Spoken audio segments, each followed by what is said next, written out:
I listened to your talk on YouTube. I think you are talking Ayurveda in a different language. I've read only one Veda, sir, that is this one.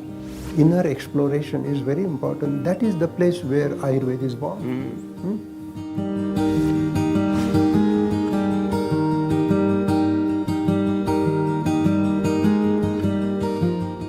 Namaskaram, all of you. Namaskaram. Everybody looks like a bank robber, I don't know who or… So the Ayur Prana is doing great work in the field of Ayurveda. They create Ayurvedic herbal product. We bring raw material from India, organically grown, no chemical pesticides, no chemical fertilizer. Then we test it here, see that there are no toxic heavy metals, arsenic, mercury, lead. And such a good work. They create churna, which is powder form, siddha tailam, medicated oil, siddha ghrutam, medicated ghee, gutika, vatika, tablet. And boy, this Bani and botanical and Ayur Prana, they are doing very good work in the field of Ayurveda. And so that Ayurveda is becoming quite popular in the Western world, both in America, England, Germany. An amazing thing, there is so much hunger for Ayurvedic clinical approach. So I teach them Nadi Pariksha. And in Nadi Pariksha, the basic Manduka Gati, Sarpa Gati, Lavaka Gati, Tittira Gati, Hamsa Gati, different Gatis are there. And with the grace of God, I am a good artist. I draw the picture of the pulse, how it looks. And we are doing webinars. And each Friday, some new subject, new topic, that how to determine Prakriti through the pulse, how to do the assessment of Vikruti, the present altered status of the dosha. Then through the pulse we can understand the Manas Prakriti, Manas Vikruti, sub-doshas, Pranavyan, Udan, Saman, all these sub-doshas. And boy, there is so much demand, people love that. And to teach this subject in Zooming or on Zooming is quite an art. We have 2-3 cameras where I go near the camera and I just say, this is Vata Pigam, Adya, Madhya, Antya Nadi. Adya Nadi, Vata, Madhya Nadi, Pitta, Antya Nadi, Kapha. And then slowly the spike under each finger, Vata, Pitta, Kapha, Vata, Pitta, Kapha. And when we go deep, Niguda Nadi, Prakriti Pradarshani, Uttana tu Vikruta. So muncha, dhrutva, dhrutva, hold it, leave it, hold it, and then you will come to that state, that spike. And you have to just pay attention to the kapha spike, pitta spike, vata spike. Under these 3 fingers, how many vata spike, how many pitta spike you get, and based upon that you can determine your prakriti. The deep level, the 7th level is prakriti, and prakriti is your unique genetic code. It is your blueprint. It is still there, pulsating, throbbing under your radial artery. And amazing, people love it. So this work, Ayur Prana, is doing quite a fantastic work in the field of Ayurveda. And a couple of years ago, I was in Coimbatore also. That Dr. Krishna Kumarji and Ram Kumar, they invited me to teach Ayurvedic art of… This is a lost art. No school teaches this ancient Vedic art of pulse assessment. And Krishna Kumarji, he loved it. He's such a holy person. And they have a big school there in Vaidyagraman, and they do Panchakarma there. And there were about 200 Ayurvedic doctors. They come there to receive this art of reading the pulse. It is art, but it is a science. And in Ayurveda, science and art can go together. It is just that everything is put through the same microscope today. Correct. So, if you say, I love somebody, they will check your blood and prove to you that you don't. Correct. So, all the subtler aspects of life, well, see, the grosser aspects of life manifest strongly. Studying them is one way. The subtler aspects of life, their manifestation is subtle. Yeah, absolutely. So for everything, if you say, show me where it is, you cannot… I cannot even show you the air that you breathe. Correct. Nobody can prove that you're alive actually. There is no proof that there is life here. The heart is beating, but time will come when they will make the dead body's heart beat. It's not far away, I'm saying, they can pump the blood, they can make it work. So, there is no proof that we are alive either. So in a way, this… for everything gross physical proof will lead to a point where it's already happening, where life is not valuable, only the structures that we build is valuable. The fundamental life itself is not valuable. We are forgetting everything else that we built, the house that we built is only an accessory to our life. The clothes that we wear is only an accessory to our life. Correct. But these things have become bigger than life itself. Absolutely. That's the… So in a culture and atmosphere like that right now, it needs to get to its peak and go down. Absolutely. Till then, it's hard to convince people about the subtler dimensions. Beginning to happen, but still it's not mainstream. That's beautiful. This is so with Ayurveda, this is so with almost every aspect. Every aspect, right. And also, there is a… like we've been running a small manufacturing unit on an experimental level and also producing something to keep it going. So our work has been last 25 years to bring batch integrity to Ayurvedic medicine. It's simply not possible because the leaf that's plucked in the morning and in the afternoon it's different, seasons are different. We found the batch variations, the efficacy variations are up to 80%. Yeah. And if you take any of the top manufacturers, even there it is so. But today people are asking for batch integrity, like a chemical process, where every batch can be the same in a pharmaceutical. In Ayurveda and Siddha, it depends on the season, it depends on the rainfall, it depends on the sunlight, it depends whether you did the grinding in the morning or evening. Yeah. You can't do it whichever way you like. So, we are doing something very small, very, very small, but super effective. But when we try to expand it, it loses its thing. So we kept it very, very small. Now there is work going on to build a 1200-bed integrated hospital, which has both allopathy and this, because otherwise I find… see, today a whole lot of things are because of proximity of living populations in cities. Most people, as they're suffering chronic ailments, along with that they have parallel infectious issues. If they are not dealt with, Ayurveda can deal with chronic aspects, something that happens within the body. But where an external invasion has happened, you need some chemical warfare. Correct, of course. So trying to bring this thing, we are calling this as integrated health solutions, where Siddha, Ayurveda, allopathy, Unani and naturopathy and yoga all mixed together according to each person, mixing it in the right context. It works well, but at the same time, today we expect everything to become like a concrete science. This is it, this is it. It doesn't work like that. You have to observe, you have to… You cannot get… right now we are working towards that we can get treated on the Zoom or we can get treated by a phone.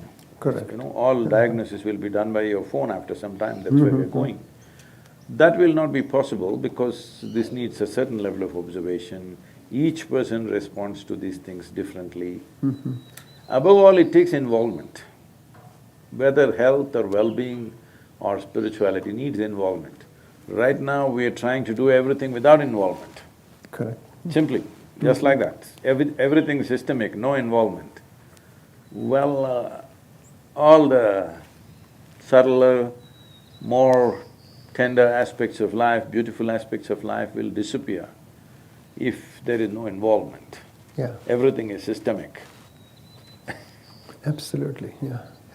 That's why this is moving towards integral approach, integrative approach.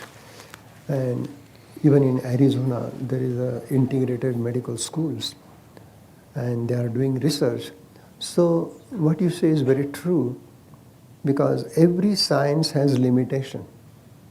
Allopathy is very good for acute emergency, but once that emergency is over, then Ayurveda can help to take care of chronic ailment like rheumatoid arthritis or gout or even ascites. In all these disorders, Ayurveda has a good approach. And slowly, slowly, Ayurveda and allopathy can come together. Ayurveda will come to the mainstream, but it will take time. Yeah, more a holistic approach is definitely needed. Individual doctors, a few of them are doing it. On the larger level, I don't know where it'll come together because Right. they're moving in divergent ways. That's also possible. Because the basic thought process of entirely depending upon technology and everything is kind of an absolute. Well, health is not an absolute thing. Right. You may be healthy now, in the next 5 minutes you may not be. Yeah, it is relative. It just varies, it's the nature of how life happens. So, these absolute things about you tested my blood in the morning and everything is fine with me, but I may be dead by the evening. Oh, yeah. So many people do, I'm saying. Yeah.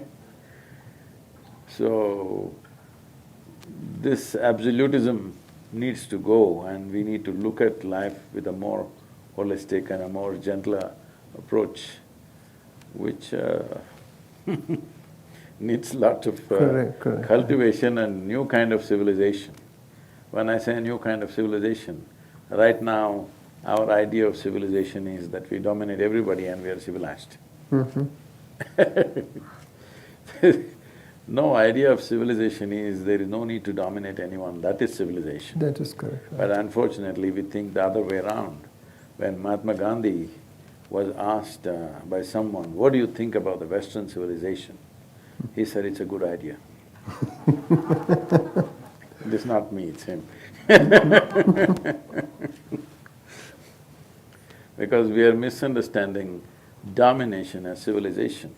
The fundamental of civilization is, there is no need to dominate anyone. It doesn't matter, somebody is weak, somebody is strong, somebody is young, somebody is old, somebody is male, somebody is female. You don't have to dominate anything, even other life around you. Absolutely. That's civilization. But right now our idea of civilization is putting a stamp, our stamp on everybody's face.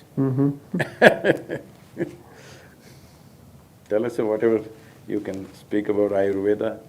I'm an ignorant person on this things. So… No, Ayurveda is individual's medicine. Ayurveda treat every individual separately. In modern medicine, they do statistical observation, what is common in 100 people. Based upon that normality, they try to judge the individual. But Ayurveda has a unique approach in the sense, pinde pinde matiri bhinnaha or pinde pinde prakrutiri bhinnaha. So, Ayurvedic approach is more prakriti vikruti paradigm. Perhaps one person will handle aspirin because he is kapha, but pitta person will be very super sensitive to the aspirin, it can create severe reaction.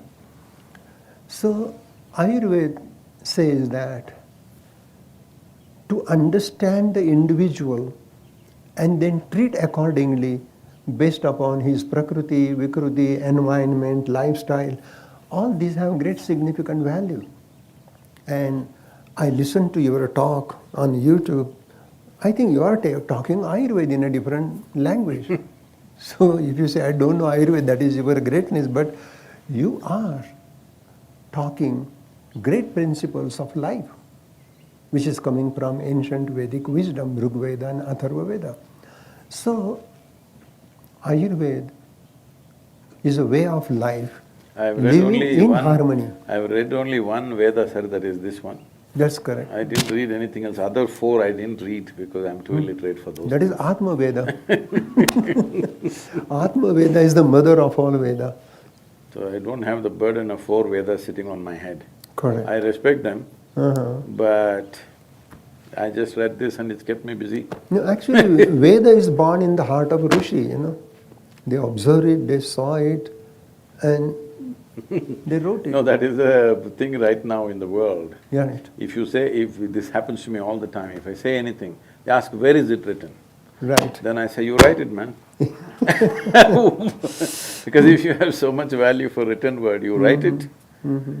So, this whole thing of the so-called educated and scholarship is, if something is valuable, it must be written, not realizing it was written by some human being out of his realization or observation or whatever he saw right there.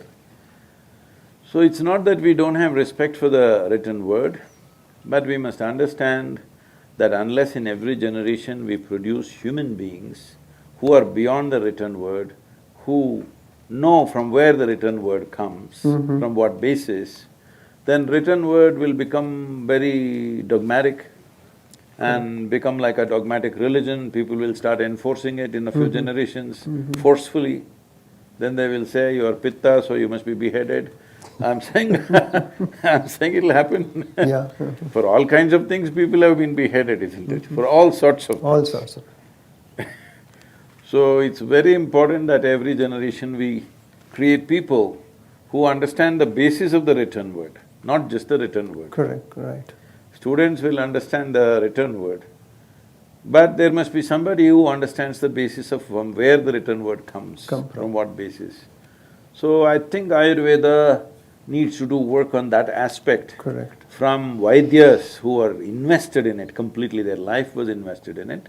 Today they're going to college for 4.5 years and becoming Ayurvedic doctors, which I feel is not going to work for this kind of science. Correct, correct. This is not that kind of science, this needs self-observation beyond anything. How your own system works. If I don't know how mine works, how do I know how yours work? I'm saying right now, this is our medical sciences, unfortunately. How many doctors are healthy? It's a big question mark. Correct, right. So, it's very, very important that there has to be a certain, at least a small percentage of people in every generation who know the basis of the written word. Otherwise, just the written word will create a dogmatic process that it'll no more be a science, it'll become like religion. Correct, right. What I say is right. If you don't agree to what I say, you must either die or you must disappear. This this has been the approach, unfortunately. So producing those people like you with experience, in some way you must inspire people not just to become teachers, instructors, practitioners, but to imbibe the fundamentals. So that is also basic concept of Ayurveda, to know yourself, what you are. Self-knowing is the foundation of life. If I don't know myself, what is my prakriti, what is my vikruti, how thinking happens, how reaction comes, how emotion take place, this whole inner inquiry, inner exploration is very important. That is the place where Ayurveda is born. How will you live long if you don't know how to think and feel? Absolutely. People are thinking themselves to death. They're not working themselves to death. Most of them are thinking themselves to death. Correct. We are really happy I'm from Maharashtra and my mother tongue is Marathi. And in Marathi there is a saying, Sant eti ghara, tochi Diwali ani Dasara.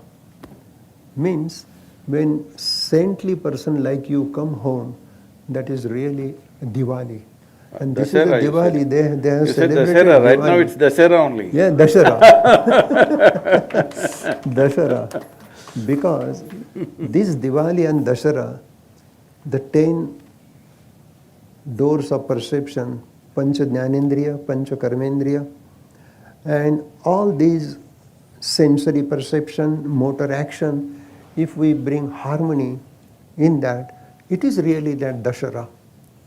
And Diwali is the festival of light. And you are the light, and light is within you.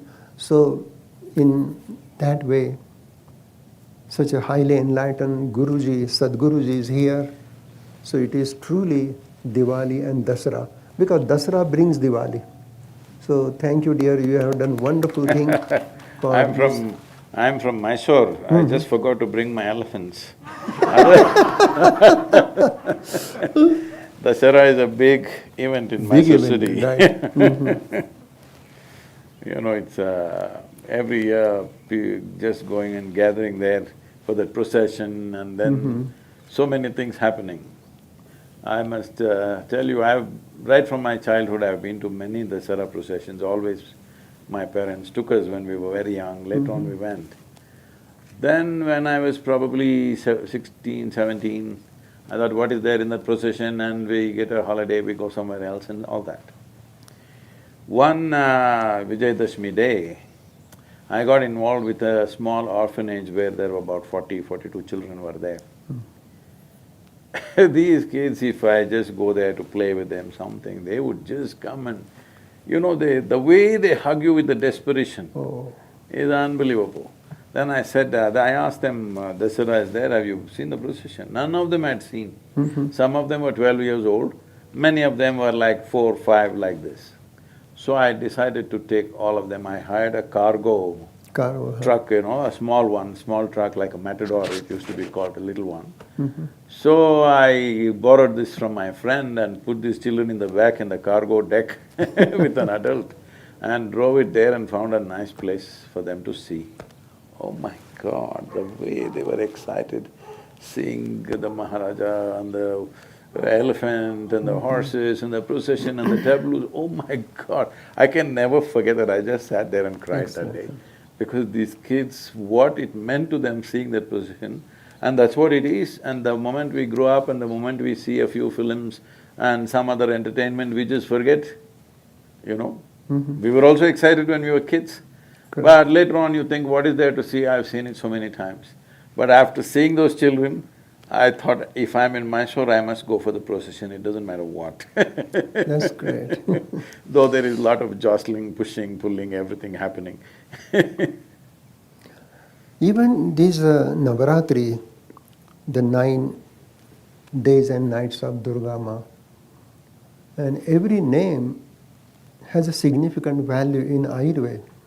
Pratamam Shailaputriti, Dutiyam Brahmacharani, Tritiyam Chandraghandeti, Kushman. These are the names of the Vanaspati, these are the names of the herbs. And these 9 herbs, on those particular days when we make a decoction, tea and take it, it will get benefit. So that it will bring clarity, it will bring health and happiness, and amazing, it will balance the 3 doshas, it will burn the ama, the toxic morbid metabolic waste in the body. So, Ayurveda is totally percolated in every so-called ritualistic event. No, it kind of merged with the culture. This is the whole thing. Medicine was not about one doctor knowing about it. It's about everybody knowing what to do about themselves. As a part of this, we created herbal gardens in over 123 villages, herbal gardens. Somebody donated a piece of land and we grow about 108 varieties of herbs, and in that village we teach them how to use it. Anybody can go and pluck for their use. They can't take it in a bag and go, but they can pluck for their use. Simple things, children have a stomachache, they go to the doctor and stand in a queue. Somebody has a headache, they go there. All these things when we were growing up was just handled at home. Now for everything there is a consultation, for everything First of all, going and standing in the clinic like you are already sick. Okay, your stomach is upset, you are not sick. It's just that, body wants to get rid of something. You're not sick. But in today's terms, if you have a little bit of loose stools, you're sick. If you have a little bit of headache, you're sick. So we started this whole thing and still it's going on, the village people are maintaining it. I would like to ask you one question. In the tribal cultures in southern India, plants are identified as masculine and feminine. In Ayurveda, is there such a thing that there are feminine herbs and masculine herbs? It's very simple, it is based upon Shiva Swarodaya. If you take a leaf, there is a central, that is Shushumna. If you hold, because every leaf has a solar side and lunar side. The shiny side is solar, it takes solar energy, and the rough side is lunar. And if you look at the plant, the stem, and then there are horizontal lines. If you count those sira, that is called sira, if it is even number, so it is a female tree. If it is odd number, it is a male tree. So male-female can be detected through how many horizontal lines are there on the leaf. This is amazing, very fascinating. And Rasa Virya Vipak of the plant, Rasa is the taste, Virya is the energy, heating and cooling, and Vipak is the post-digestive effect. And then Prabhav, Achintya Virya Prabhav. Prabhav is the action on Pilupak and Pitharpak. Pilupak is happening at an atomic level to the cell membrane. And Pitharpak, Pitar means parents, which is the genetic factor. So the herb goes up to the genetic factor onto the RNA, DNA level. So this is very interesting that male plant and female plant we can detect just by looking at this. Shiva Swarodaya is another wonderful science of Surya Swara, Chandra Swara, Ida, Pingala, Shushumna. And even in every plant there is a Ida, Pingala, Shushumna. So Ayurveda is really talking about male trees, female trees. Now when I came here in Santa Fe, I was teaching Ayurveda in Santa Fe College of Natural Medicine. And there were so many here Native American herbs, chamomile, comfrey, angelica, even they use Krishna Kamal, which is passion flower. And passion flower is good for high blood pressure. And there is a Hathon Bedi. So we studied, and I wrote a book with one of my friend and student, Dr. David Fraudy, and we worked together. And that book is... I know Dr. Fraudy, we've had So we were working together in Santa Fe. And that book, we have explained Ayurvedic herbs and Native Indian American herbs.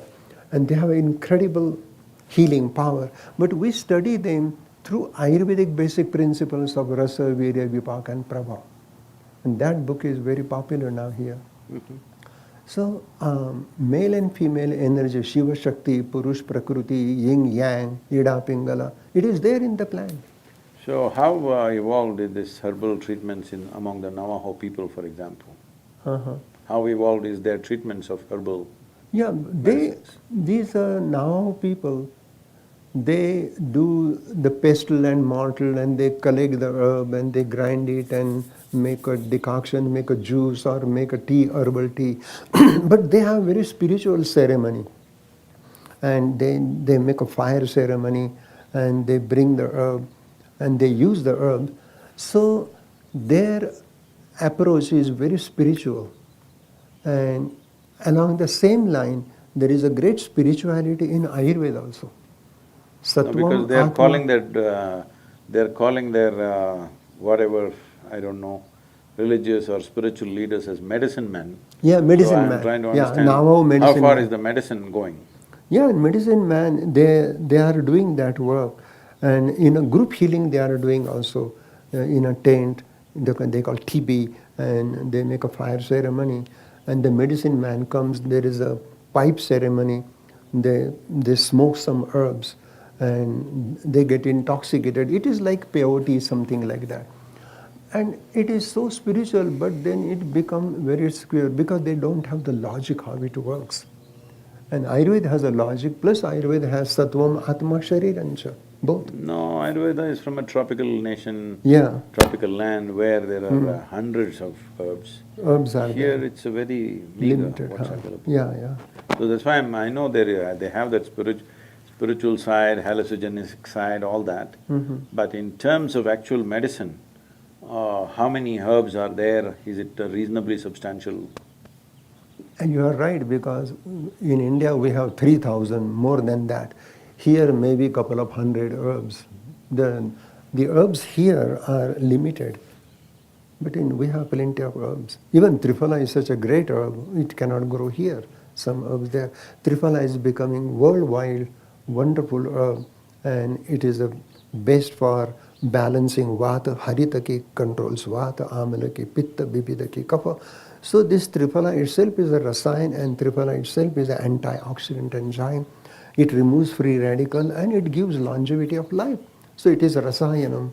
So there are that much rasayana herbs may not be here.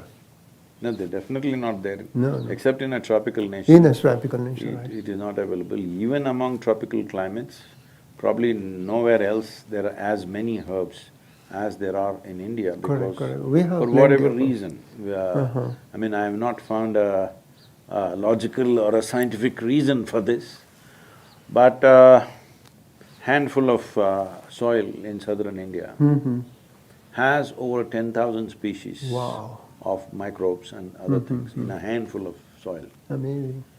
Nowhere else on the planet it is like that. Why it is like that, what made it that way, I don't think anybody has made a study as to why it is so, but the fact is it is so. It is so, right. So, that much microorganism naturally produces that much variety of life. The people have forgotten that how we are is very related to the number of plant life, the variety of plant life there is, variety of animal life, the variety of insect, worm life and microbes that are around us, how rich it is. Right. That's how rich our life is, and that's how evolved and complex and sophisticated our life becomes. That's completely forgotten. Everybody is thinking if you eat so much protein, so much vitamin, so much this, everything is going to be okay. Well, you may grow your muscle and be there, but Correct. all the subtleties of life may disappear from your life. So, in that context, there is very limited amount of herbs here. But I'm sure traditional people somehow should have managed their health with Manage that. their health, correct, right. Even in Ayurveda, they use a Shrunga Bhasma, the Harina Shrunga Bhasma. And after certain year, the antler drop out.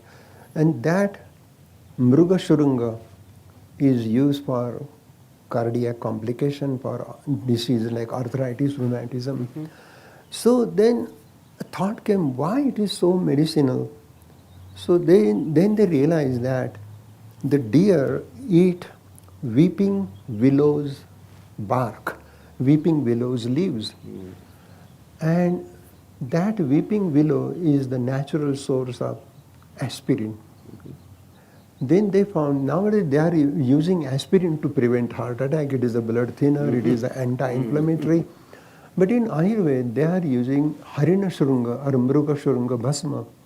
And we can use Mruga Shrunga Lepa to the external joint, and that will act as an anti-inflammatory. It will relieve the swelling, pain, and inflammation much under control.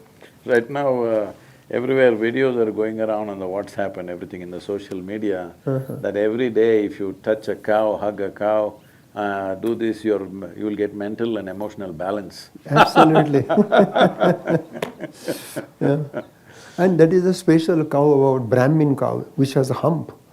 And they say that Brahmin cow hump has a Sushumna Nadi that goes to her udder, and that absorbs solar energy. And that ghee prepared out of Indian cow doesn't increase cholesterol, that's the beauty of it. But the Western cow who has a flat back, it is like modified buffalo. Yeah. And this, they have big udder, and that milk from the western cow is rich in cholesterol, and person can get heart attack. So the I would like to Indian ask you one thing. Right now in Kerala, people are claiming, and we don't know how much of it is true, but I know some of it is true. People have preserved ghee in the earth. They buried it in the earth and kept it for over 100 years. And it seems this ghee has tremendous healing absolutely, possibilities. Can you say something yeah, about that is called Shata. Shata means 100 years. Shata Varsha, Shata Samvatsaram Ghritam means the ghee is buried in a clay pot into the soil, 100 years. Because when ghee is staying in the soil for 100 years, that much long time, some molecular changes happen within the ghee. And that ghee is rich in ojas. It is rich in tejas, and it is rich in prana. Because ultimately the pure essence of vata dosha is prana, pure essence of pitta is tejas, and kapha is ojas. And at cellular level, ojas, tejas, prana, they maintain cellular metabolic activity, cellular intelligence, and flow of communication. Prana is a flow of communication. So at cellular level, ojas, tejas, prana, they are operating and enhancing the cellular life.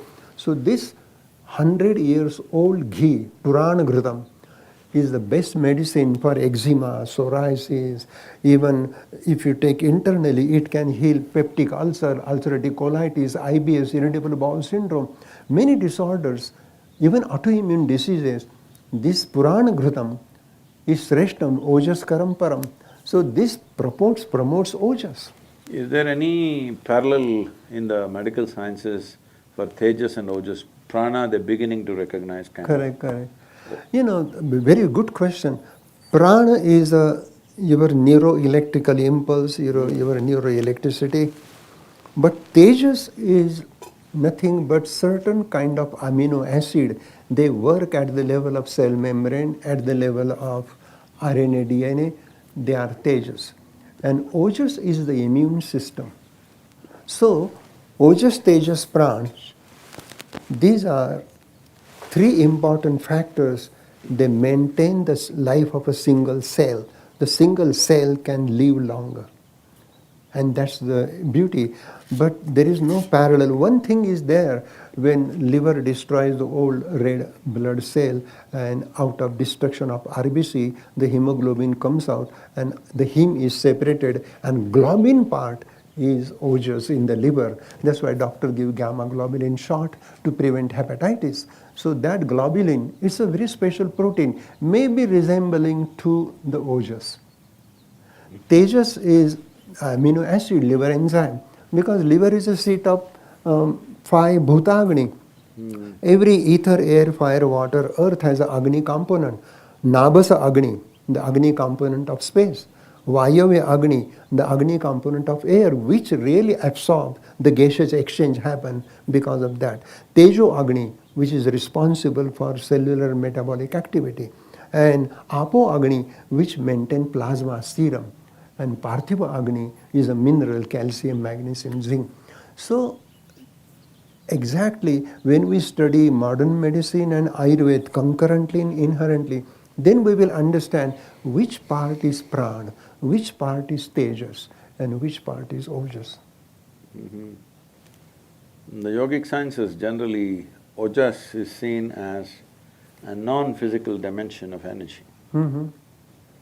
If you… because everything physical has come from the non-physical. If you create a cocoon of non-physical dimension of energy, cocoon does not mean like this. Right. On the cellular level, every cell has a little bit of non-physical dimension Correct. of wrap around itself. That cell will continuously regenerate itself at a pace that is considered miraculous. Correct. Well, your recovery from anything, injury or any ailment will be like that. Above all, first of all, you don't get sick enough to be called sick. Depending on how violently you live. Right. When I say how violently, See, you're living a nice peaceful life, I live a violent life, I'm on full speed on a motorcycle. So, my life is 7 days of the week, 365 days, there's no day, there's no night. Sometimes it's 24 hours work, other days it's 18, 20 hours of work. It's a violent life. But still I have not cancelled a single event because I am not well. Such a thing has not happened in the last 39 years. No, what you say, very beautiful. A certain amount of ojas kind of puts you back always. It doesn't matter. It's not that I have not been unwell, well, I caught flu, I caught this, I caught that many times. But no matter what's happening, I can still continue my activity. Right. So, if what you said kind of interests me, that ojas is that kind of energy which is not physical in nature. Right. But if you are incubated in that always, if every cell is incubated in that always, Correct. your recovery or your ability to be beyond what physical things do to you. Ayurveda says that ojas can be measured on physical level in physical term as ojosar. Then tejas can be measured. Then there is a para ojas and upper ojas. So para is superior. Superior ojas is ashtabindvatmakam param ojam rudhistitaha. So that 8 drop, ashtabindvatakam ojas, the 8 drop of superfine ojas that comes to the heart and that stimulate pacemaker SA node, then it stimulates to the AV node and to the bundle of His. All cardiac activity are governed by that superior ojas. Then inferior ojas is Ardha Anjali, which is half pint, and that is circulating throughout the body to maintain immunological response. But there is a Shakti Rup ojas that become aura. So if you do meditation, you are in samadhi, then that your upper ojas become para ojas become aura. And that halo, that aura is nothing but ojas. But the color of the aura is tejas. And pulsation of aura, vibration of aura is prana. Even at the auric level, ojas, tejas, prana are operating in a subtle Shakti form. But in a physical form, ojas, there is a ojo prakriti. And Ayurveda says the person who is very handsome, dynamic, with attractive eyes and very charming personality, when he comes, there is a whole vibration. I look like a blind man. Yeah. So that is called, so you fall into that category. Your prakriti is ojo prakriti. So ojas is a physical thing. Ojas can be psychological thing, which is bliss, joy, happiness, and ojas can be spiritual thing, which is samadhi. So Ayurveda talks about these aspects, is it? To some extent. Charak does talk about. I've always been so engaged with life, I never had the patience to study anything. I'm just absolutely involved with life inside and life outside. Correct, right. So I never sat down and made a study of anything. So you must tell us, you spent a lifetime of study. I think your whole life is a study. Even you are driving motorbike, still you are observing, you are learning. There is no end to the study, no end to the learning. Learning is at every moment. And that is your humbleness. You said, I have no time, but you are always in that process. So just now, yesterday night, some journalist was asking me, when you're writing, what are you thinking about? Are you doing this, doing that? I said, not just when I'm writing. At any time, I'm not thinking about anything. Because this whole… this is a European disease that has caught the whole world, it's a pandemic. That people think human thought is more significant than human attention.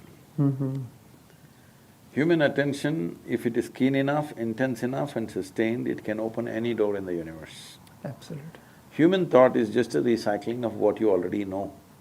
But somewhere our education systems, borrowed from European systems, has inculcated in everybody that your thought is more important than your attention. Attention to Creator's creation is more important than the nonsense that you make up in your head. But everybody thinks you must be thinking something, then only you're an intelligent person. Well, I don't think much.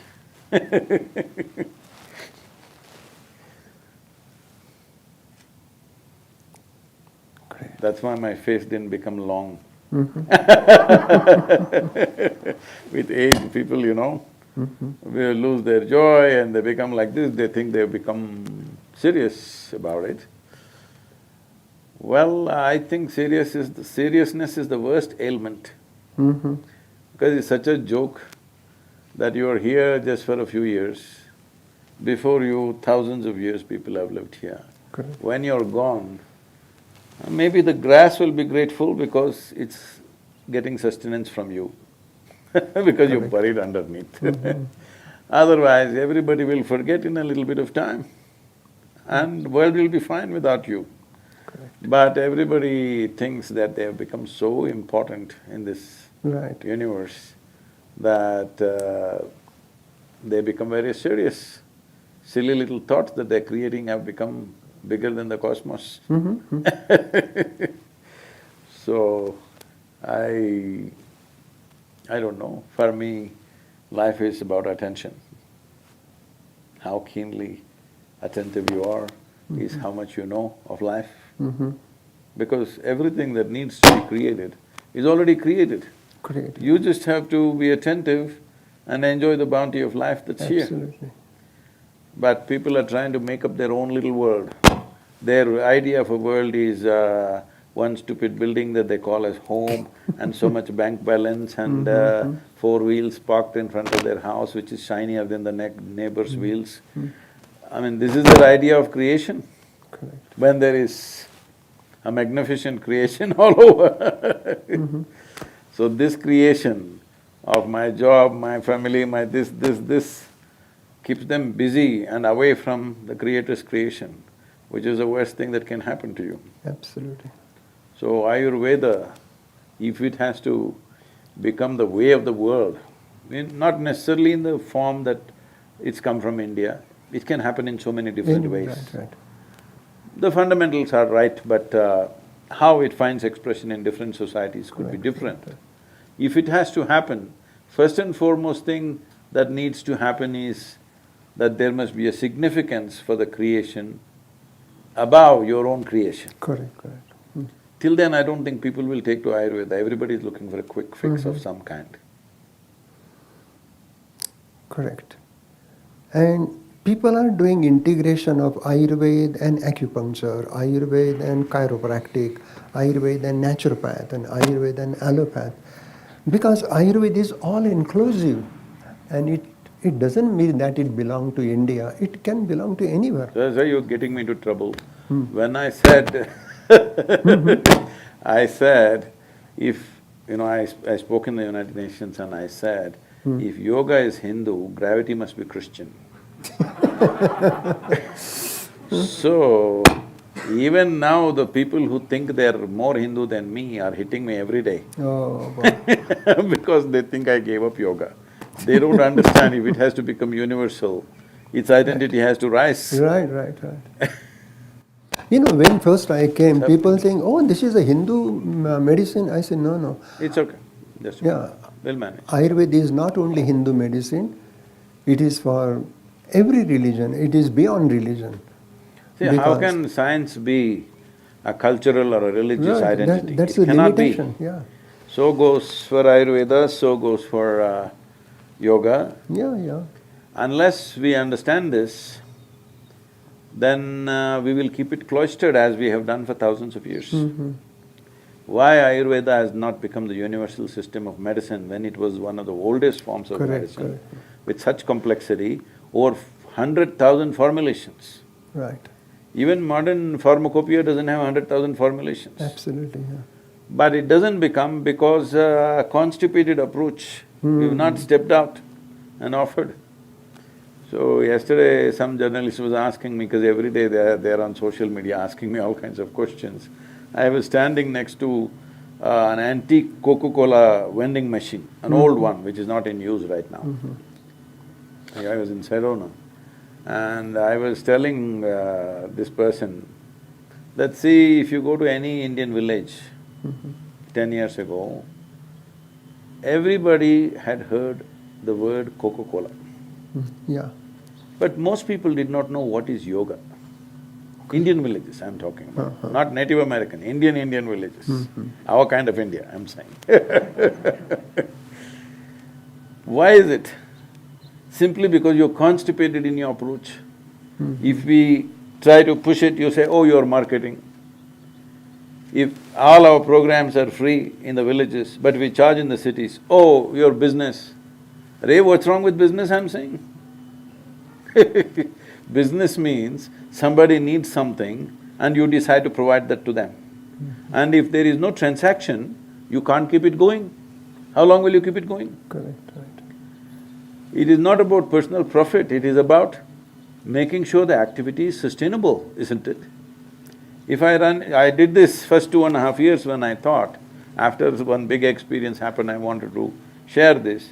First 2.5 years, I had done business for about 5.5 years by then. First 2.5 years, I spent all my savings and did programs and programs, free programs. Then I ran out of money, then I went through a struggle, what to do, should I collect money, not collect money, because always there's a tradition that, spiritual process, you should not collect money. Then I saw when the fools come to a program without money, they're behaving like they've gone to a cheap cinema. Halfway through they want to get up, go out, smoke and come back. The moment you charge them, they sit there. Then it has a value. Yeah, see, the unfortunate reality. They make a commitment, I will be here for these 10 days or whatever.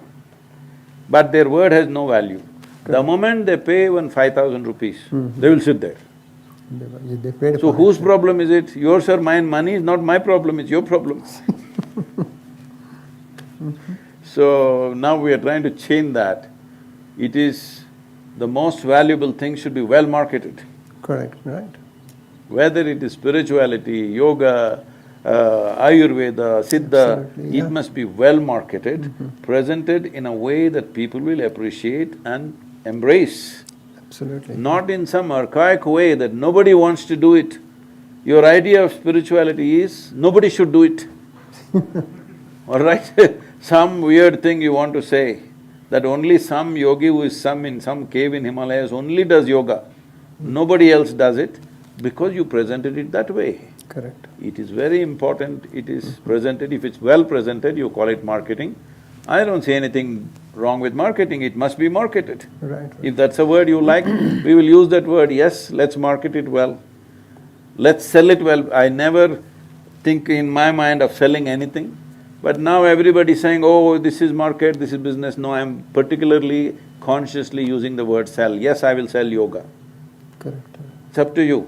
They're selling Coca-Cola also, carbon dioxide Correct, they're correct, selling. correct. You want to buy that or you want to buy this, make up your mind, because your market is in your head. What can I do? The only place that you go to is a marketplace. Do you go to any other place? Hello? The only place people want to go to is a marketplace, isn't it? Marketplace, right. Shopping. Yes. So if that is the only place you go, that is the only place I can also be, unfortunately. But my mind is not market. But I'm okay, whichever way it works in the world, I'm all right with it. Because I live in the times that I live. Absolutely. I don't live at another time and be impractical about it. People… like one day I'm in Chennai, I had to speak in some conference, he's in a hotel, and somebody is driving, and this man is a very civilized driver. He's unfit to be in Chennai, I'm saying. He's driving slowly behind somebody. I said, just stop it. I made him get down, I got into the driver's seat and I did some aggressive driving. Went there because I made this commitment, I will be never late to any event. Then now, after this some terror attacks and things in every hotel in India, there is a security check at the gate. It's a meaningless nonsense most of the time. They're just thinking the terrorist will get scared. There is just one tiny little barrier gate. If I have bombs loaded in my car, I will drive through the damn gate anyway, all right? That guy doesn't have a gun, that guy is not standing with a bazooka to stop me, nothing. He's just standing with one mirror and one whistle. What That's is he all. going to stop a terrorist? Because it's a law, they've all put up two guys there. So one car went and the gate was up and I burst through that because I'm going to be late. They all started whistling. I went and parked there, got out of the car, ran into the hotel. I was there on time, I finished my conference and I came out after an hour. Some journalists were there when I ran in. The way I blasted into I entered the portico maybe at 50, 60 kilometers per hour. Then when I came out, this guy is asking, in ancient times, yogis used to walk. You drive your own car, what kind of a yogi are you? Then I said, you idiot, in ancient times, everybody was walking. Not just yogis. I'm saying you have these kind of things, if I must come walking, I must from Coimbatore to Chennai, if I come walking, I become a yogi. No, I become a walker. Yeah. I mean, these kind of restrictions we put on ourselves and not reaching valuable sciences to the world, and we're losing it. Losing it, yeah. It's Beautiful. time Ayurveda, yoga, all these very precious sciences must reach the maximum number of people. Correct. It's a very good thing that our Prime Minister pushed for it and now International Yoga Day has been declared. It is not going to achieve everything that we want, but at least it's in the consciousness of the world that yoga is legal. Absolutely. In this group, Ayur Prana, Mitesh Bhai, come on, yeah, and Sneha Ben, they have so much dedication, so much love, and they think like you. They think that we should bring Ayurveda to the front so that the whole world will listen to it. So this is quite a work. It's a big teamwork, and as you say, this is an inspiration coming from your heart, and they are already doing this work. Thank you. Give them big hand. It's amazing. It's good. Is New Mexico made marijuana legal? Not yet? I have no idea. Is it? No. No, not yet. So I'm saying marijuana, alcohol became legal, marijuana became legal, cocaine will become legal. Time we make yoga and Ayurveda legal.